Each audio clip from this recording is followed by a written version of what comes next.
We started off 2025 with a bang, and as that intensity continues, we can work with this Cancer full moon in a beautiful way.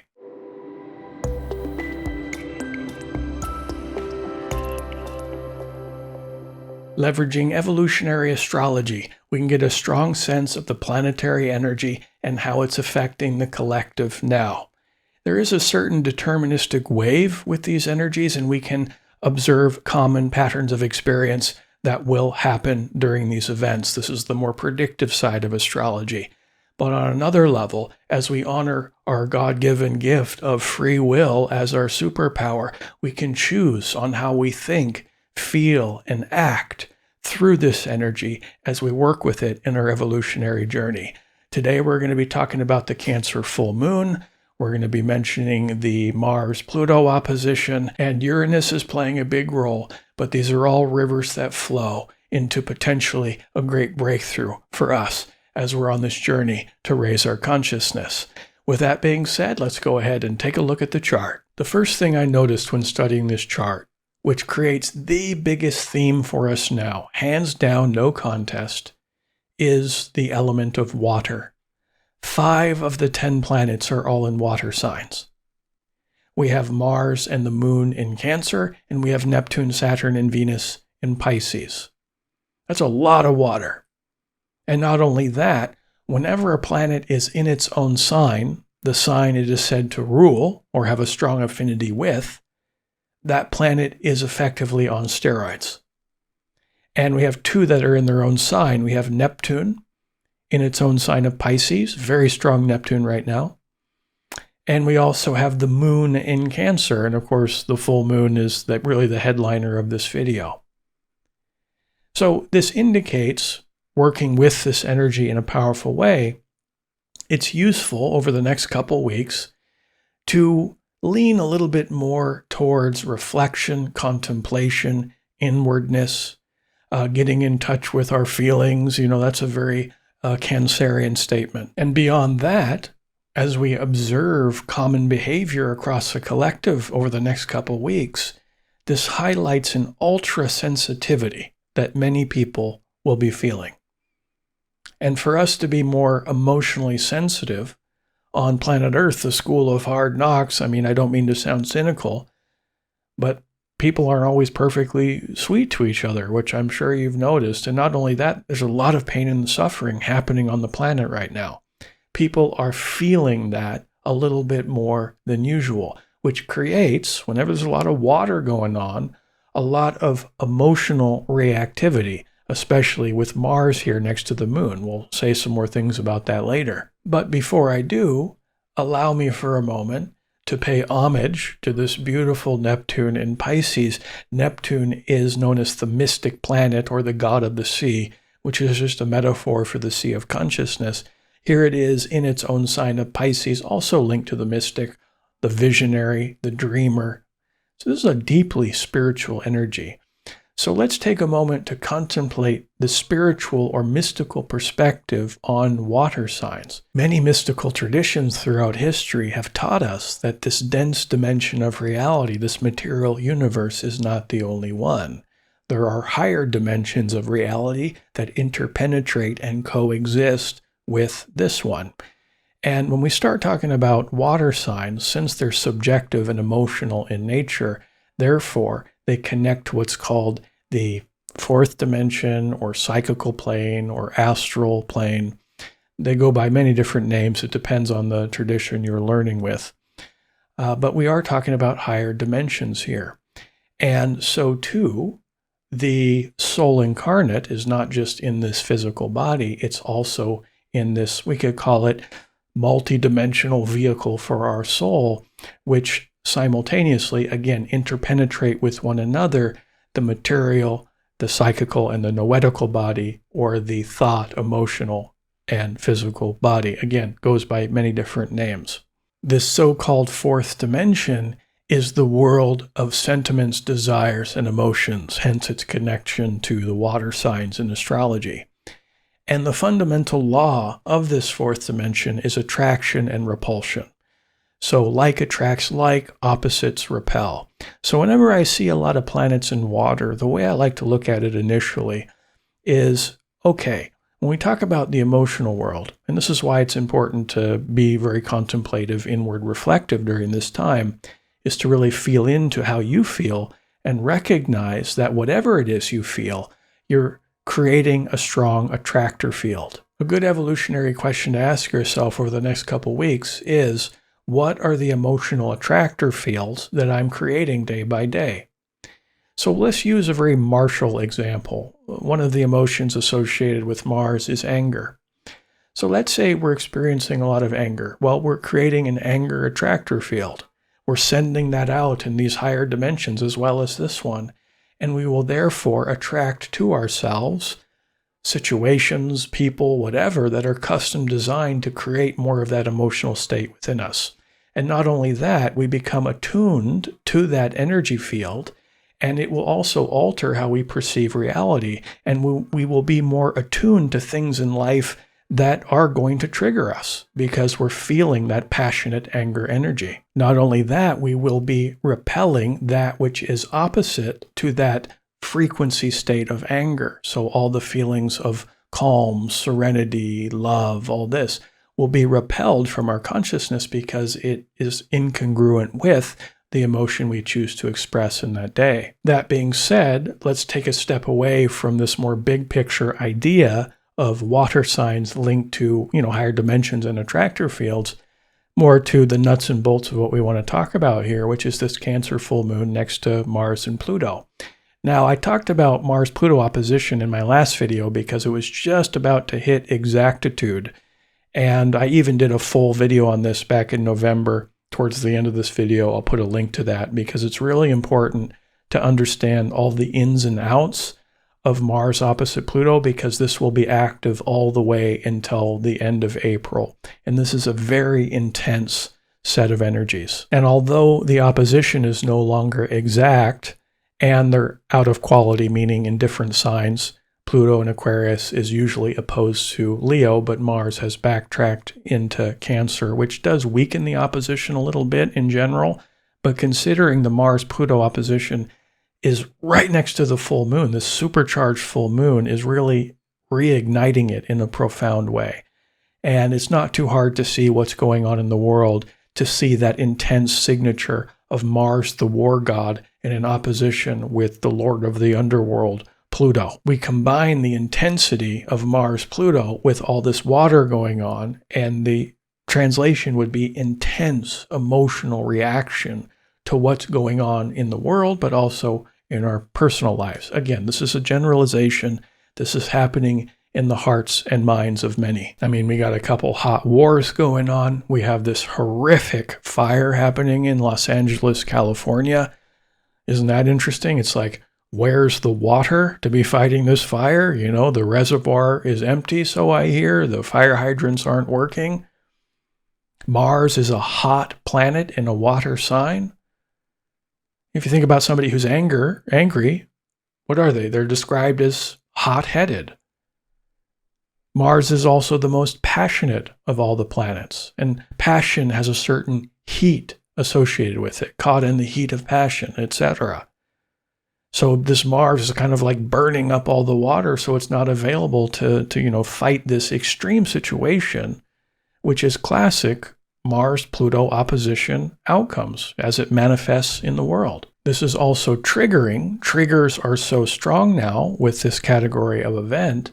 Martial type emotions, also Pluto, which is the most intense forms of anger and rage and also fear. So a lot of folks are creating fear and rage attractor fields, okay, which can create a certain energy to take action. So I'm not trying to make that a totally negative thing, but these are stress-based, very destructive, emotional states of consciousness, which, if it becomes a lifestyle, will manifest as sickness within ourselves and within the world. For example, fear calibrates at about 100 on the scale of consciousness from 0 to 1,000. Anger is about 150. And pride, which is also associated with Mars, calibrates at about 175 or 180.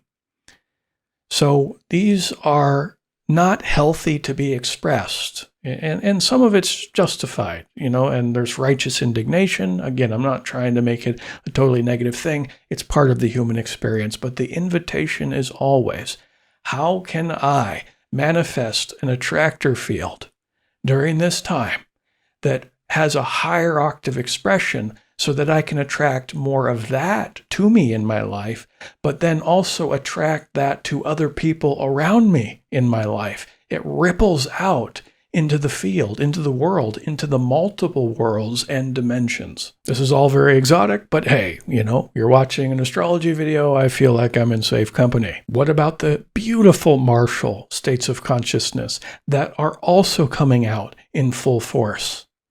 Well, on the opposite side of the spectrum, we have incredible feats of bravery and strength and determination. Imagine, somebody running into a fire to save a family. I'm sure that's happening a lot in LA. That's a positive expression of Mars. And we got to remember, Moon archetypally is known as the Great Mother. Here she is in the sign of the healer. Strong mothering or fathering or nurturing energy associated with this planet. So here we have Mars, the war god, in the sign of the mother. This is the protector archetype, because what do warriors and mothers have in common? There's an instinct, a motivation to defend the weak and defenseless, those who cannot take care of themselves. So there is this incredible level of bravery associated with this planet. I did say Mars was one of the most passionate planets because it's the war god. There is that passion, that heat, that fire associated with this planet. But so too with the moon. The moon is one of the most passionate planets because it represents heart and our own emotions. So you have the two most passionate planets holding hands in the sky during this full moon. The moon really couldn't be stronger here, because it's sort of inflamed by Mars, but it's also reflecting the full light of the sun. So passion is key.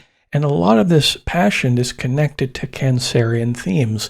Cancer is known as the sign of home, earth, clan, family, country, passionate about country, passionate about home, protecting the home, passionate about freedom of the home. And this is where we tie in this beautiful Uranus sextile the full moon and trine the sun. Uranus is the planet that rules Aquarius, the sign that Pluto is in for the next 20 years. I did a full video on Pluto and Aquarius. I'll also link that towards the end of the video. Very important information so you know what's coming over the next couple decades.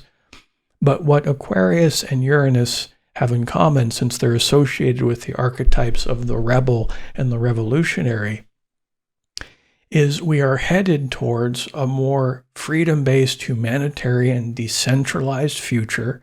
And a lot of that passion, that anger, that rage is felt because, gosh, over the last years, it's almost like a boa constrictor has been wrapping itself around us. We really started to feel this in an acute fashion when we experienced the Saturn-Pluto conjunction in January of 2020, which really highlighted the dark side of the patriarchy, the dark side of power, the dark side of control.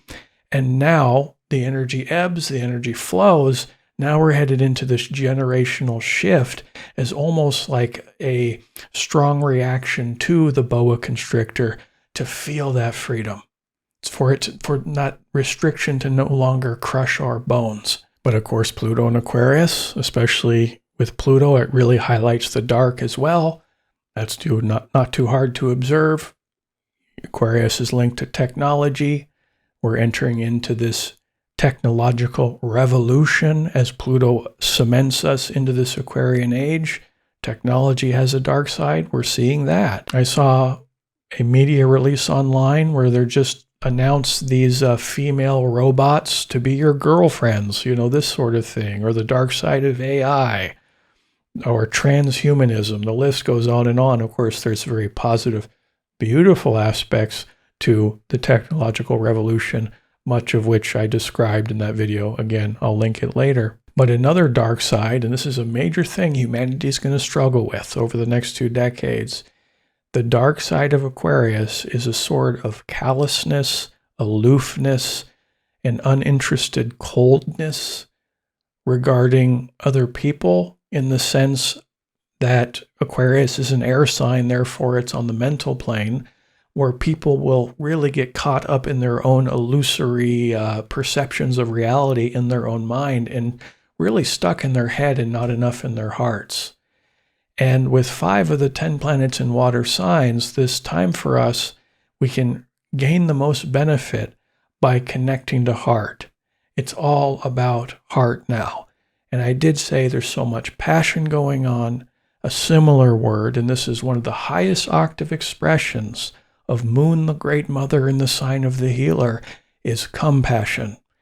Passion and compassion share the same Latin root word, so they're heavily related to one another. I did mention those lower states of consciousness, fear, anger, pride, etc. A lot of people will be experiencing that. Because, again, there's so much pain and suffering on the planet. There's so much darkness on the planet. But the good news is the light is increasing as humanity is feeling more hope.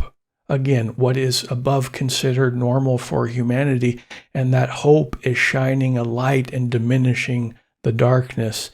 So too does the emotional state of compassion, which calibrates at about 540 on the scale of 0 to 1000 on the scale of consciousness. That's one of the most beautiful emotional states to try to connect with now. You think about the fires happening in LA.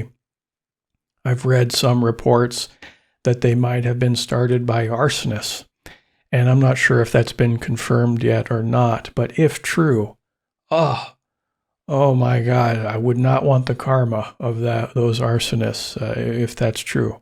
And it's hard to feel compassion for somebody that ignites so much pain in the world. But if we can somehow lean into a compassionate point of view, think for a moment about the level of pain and suffering and darkness that person must be experiencing within their emotional body.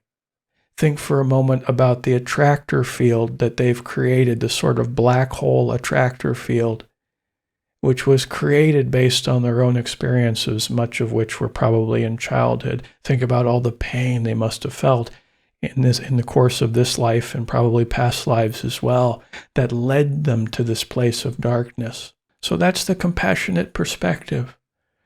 And that's a good evolutionary question. It's like, okay, can I create the attractor field of compassion, of the protector, of the healer, taking care of those I love, sending that out into the field, the 540 level of consciousness, increasing the light of the planet as we diminish the darkness during this spiritual warfare that we find ourselves in. These are the core evolutionary intentions, with the goal being to expand our consciousness. If you like this video, please like, share, subscribe. You know the drill. It really helps me with the algorithm. And beyond that, good luck to you and happy evolving.